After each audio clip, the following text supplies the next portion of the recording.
நிதி ஒரு பொருட்டல்ல, எவ்வளவு நிதி வேண்டாலும் செலவு பண்ணுவோம் அப்படின்னாரு. இப்ப என்ன பண்ணிட்டாங்க, அந்த திட்டத்தை நாசமாக்கிட்டாங்க. இனிமேல் திட்டம் செயல்படாது.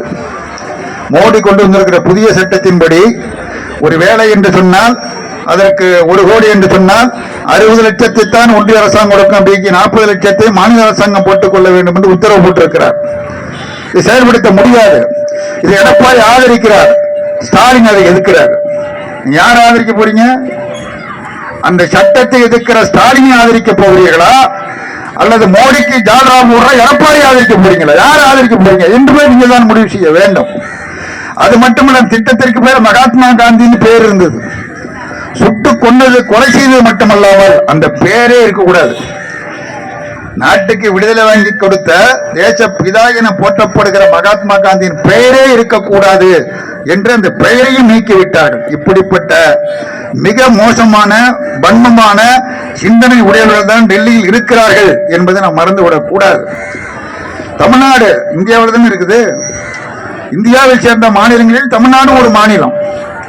ஒவ்வொரு மாநிலத்திலும் தேர்தல் நடக்கிறது. அந்த மாநிலத்து மக்கள் அவர்களுக்கு உரிய கட்சிகளை தேர்ந்தெடுக்கிறார்கள்.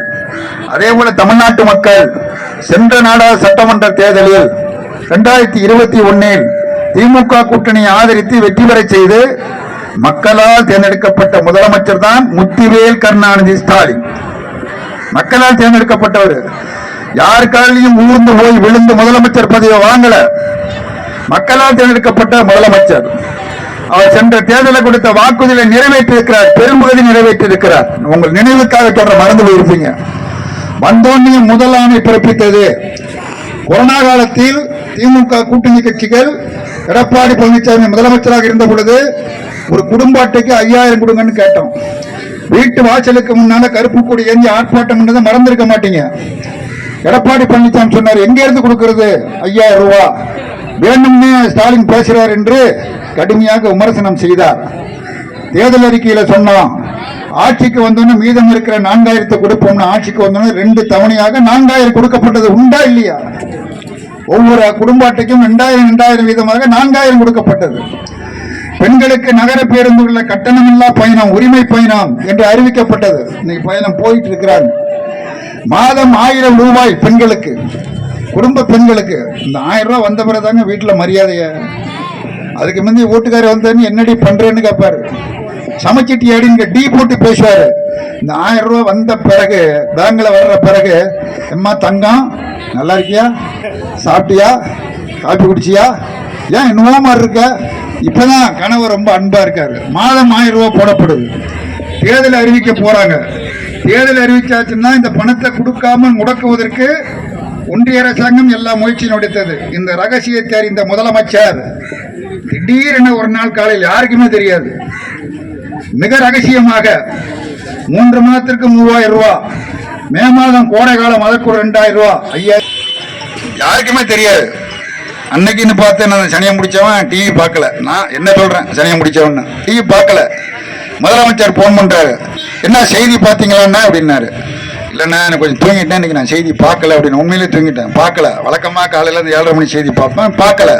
என்ன அப்படி சொல்றீங்க பார்க்கலன்னா? ஊரே பரபரப்பாக பேசிக்கிட்டு இருக்க அப்படின்னாரு. நான் ஊரே பரபரப்பு, நம்ம புத்திய போதெல்லாம் அரசியல் தானே, கட்சி வந்து நம்மளோட சேர்ந்திருக்கா, ஏதாச்சும் ஒரு கட்சி ஓடி போயிட்டான்ட்டு என்னென்ன ரொம்ப அவசரமாக கேட்டேன்.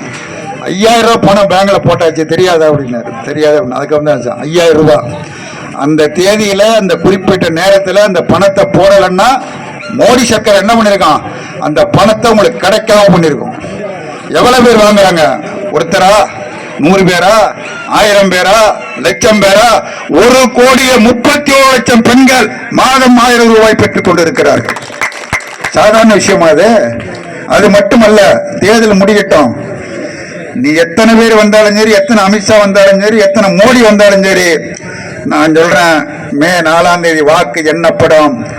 மதச்சார்பற்ற திமுக முற்போக்கு கூட்டணி வெற்றி பெறும். முத்துவேல் கருணாநிதி ஸ்டாலின் தான் மீண்டும் முதலமைச்சர். இது எவனாலையும் தடுக்க முடியாது, எந்த சக்தியாலையும் தடுக்க முடியாது. அந்த சக்தி எவருக்கும் கிடையாது. அவர் மீண்டும் முதலமைச்சர் ஆன பிறகு இப்பொழுது வழங்கப்பட்டு வரும் 1000 என்பது 2000 ரூபாயாக உயர்த்தப்படும். தேர்தல் வாக்குறுதி கொடுக்கப்பட்டிருக்கு. சொன்னதை செஞ்சுட்டு அடுத்தது நாங்கள் இன்னதை செய்வோம் என்று சொல்லப்பட்டிருக்கு. காலை உணவு திட்டம் குழந்தைகளுக்கு, அது எல்லாருக்கும் அதனுடைய அருமை தெரியாது. ஏழையா இருக்கிற வீட்டில் தான் அந்த அருமை என்னன்னு தெரியும். குழந்தைங்க காலையில் பள்ளிக்கூடம் போகும்போது எத்தனை ஆயிரக்கணக்கான குழந்தைகள் காலையில் பட்னியாக தான் போச்சு. சாப்பாட்டுக்கு வழி இல்லாமல், பழையதுக்கு வழி இல்லாமல் தான் போச்சுது. இப்போ காலை உணவு திட்டம் போடப்படுகிறது. குழந்தைகள் சந்தோஷமா மகிழ்ச்சியா நான் பள்ளிக்கூடம் போயிட்டு வரமான்ட்டு எல்லாம் ஆர்வமா பள்ளிக்கூடம் போகுது, பட்டினி இல்லாமல் இருக்குது. அந்த திட்டத்தை 5ஆம் வகுப்பு வரை இப்பொழுது செயல்படுத்தப்பட்டு வருகிறது. அதை மாற்றி 8ஆம் வகுப்பு வரை குழந்தைகளுக்கு காலை உணவு திட்டம் வழங்கப்படும் என்று முதலமைச்சர் அறிவித்திருக்கிறார். அதோட உங்களுக்கு என்ன பொருள் வேணும்? போன் வேணுமா, இல்லை ஃப்ரிட்ஜ் வேணுமா, இல்லை டிவி வேணுமா, அதைத்தாரன் இதைத்தாரன்னு சொல்லலை. 8000 ரூபா பணம் தரேன், 8000 ரூபா டோக்கன் தர்றேன். கடைக்கு போங்க, உங்கள் வீட்டில் என்ன பொருள் இல்லையோ அந்த பொருளை வாங்கிங்க. இது சாதாரண விஷயமா? அது 8000 ஆட்சிக்கு வந்தோம்னா எல்லோருக்கும் டோக்கன் வழங்கப்படும். அந்த டோக்கன் எடுத்துகிட்டு கடைக்கு போய் நம்ம வீட்டில் என்ன இல்லையோ அல்லது ஏற்கனவே இருந்த பொருள் பழுதாகிட்டுனா அதுக்கு பதிலாக புதுசாக ஒரு பொருள் வாங்குவதற்கான ஆணை பிறப்பிக்கப்படும் என்று தேர்தல் வாக்குறுதி கொடுக்கப்பட்டிருக்கிறது. நீங்கள் ஏற்கனவே பார்த்தீங்கன்னா, நான் பார்த்துருக்கிறேன், நீங்களும் பார்த்துருப்பீங்க, உங்கள் வீட்டிலேயே நீங்களே அனுபவிச்சிருப்பீங்க. இந்த காலேஜுக்கு போகிற பிள்ளைங்க காலையில் கிளம்பி குளிச்சு கிழிச்சு சட்டையெல்லாம் மாட்டிக்கிட்டு, அம்மா காலேஜுக்கு போகிறோம்மா, அம்மா காலேஜுக்கு போகிறோம்மா, அம்மா காலேஜுக்கு போகிறோமோ. அது எதுக்கு சொல்லுதுன்னு அம்மாவுக்கு தெரியாது. போயண்டி அது என்னமோ போகிறோம் பொண்ணு அதையே சொல்லிகிட்டு இருக்கேன்னு அம்மா 2 திட்டம். சரி, அம்மா விட்டுட்டு அடுத்து அப்பாட்ட போவோம். அப்பாட்ட போய், அப்பா நான் காலேஜுக்கு போகிறேன் போ, அப்பா நான் காலேஜுக்கு போகிறேன் போ, அப்பா திரும்பவும் சொல்லி காலேஜுக்கு போகிறேன் போய் என்ன சும்மா சொல்லிட்டு இருக்கேன். எதுக்கு அது போய் கேட்டுட்டு இருக்குது? மற்ற பிள்ளைங்கள்லாம் 5-10 கையில் பணம் எடுத்துகிட்டு வருது, இந்த பிள்ளைகிட்ட பணம் இல்லை. அம்மாட்ட இப்படி கேட்குது, போயிட்டு வரேங்குது. ஜாடை காமிக்குது, நாப்பு காமிக்குன்னு சொல்லுவாங்கள்ல, அந்த மாதிரி ஜாடை காமிக்குது. புரிஞ்சிக்காம இல்லை, அவங்கள்ட்ட பணம் இல்லை, அவ்வளோதான், வேற ஒன்றும் கிடையாது. இப்போ என்ன பண்ணுது காலேஜ் பிள்ளைங்க? சட்டையை மாத்திரி சாப்பிட்டு பாய் போயிட்டு வரேன்ட்டு போய்கிட்டு இருக்கு. ஏன்னா பணம் அதுக்கு 1000 ரூபா போடுது. அப்புறம் அம்மாவும் எப்போ எதுக்கு எதிர்பார்த்துட்டு இருக்கணும்? அரசு பள்ளிக்கூடத்தில் படித்த பிள்ளைங்க முதல்ல மாணவர்களுக்கு மட்டும்தான் அறிவிக்கப்பட்டது. இப்போ மாணவர்களுக்கும் இது விஸ்தரிக்கப்பட்டு கொடுக்கப்பட்டு வருகிறது. இப்படி இந்த 5 ஆண்டு காலத்தில் நல்ல திட்டங்களை எல்லாம், மக்களுக்கான திட்டங்களை, குறிப்பாக பெண்களுக்கான திட்டங்களை நம்முடைய முதலமைச்சர் நிறைவேற்றி இருக்கிறார் என்பதை மனசாட்சி உள்ள எவனாலும் மறுக்க முடியாது.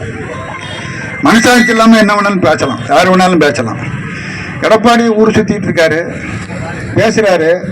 அவர் ஒரு கட்சியில் பொதுச் செயலாளர், முன்னாள் மாநில முதலமைச்சர், இந்நாள் எதிர்கட்சி தலைவர். நாளைக்கு நான் முதலமைச்சரை வரப்போறேன்னு வேற சொல்கிறாரு. அப்படி சொல்லக்கூடியவர் அவர் பேசுகிற மேடைகளில் அரசியல் பேசணும், அவங்களுடைய ஆட்சியில் பண்ண சாதனையை சொல்லணும். இன்னைக்கு காலையில் எல்லா பத்திரிக்கையும் பார்த்துருப்பீங்க, எல்லா தொலைக்காட்சியும் பார்த்துருப்பீங்க. தலைப்புச் செய்தி பத்திரிகையில் முதல் பக்க செய்தி என்ன? 9 போலீஸ்காரர்களுக்கு தூக்கு தண்டனை. 9 பேருக்கு, மொத்தம் 10 பேர் ஒரு ஆள் செத்து போயிட்டான். பாக்கி 9 பேருக்கும் 2 தூக்கு தண்டனை, அதோட சேர்த்து சிறை தண்டனை, அதோட சேர்த்து கிட்டத்தட்ட 1,84,00,000 அபதாரம். இன்றைக்கு தீர்ப்பு வந்திருக்கு. என்ன தீர்ப்பு? அதிமுக ஆட்சியில் அப்பனும் மகனும் கடை வச்சிருக்கிறாங்க, இந்த செல்போன் விற்கிற கடை. அப்போ இந்த கொரோனா காலத்தில் குறிப்பிட்ட நேரத்துக்கு மேலே கடையை திறந்து வைக்கக்கூடாது, உண்மைதான். ஏதோ கொஞ்சம் நேரம் அதிகமாக திறந்து வச்சிருக்கிறாங்க.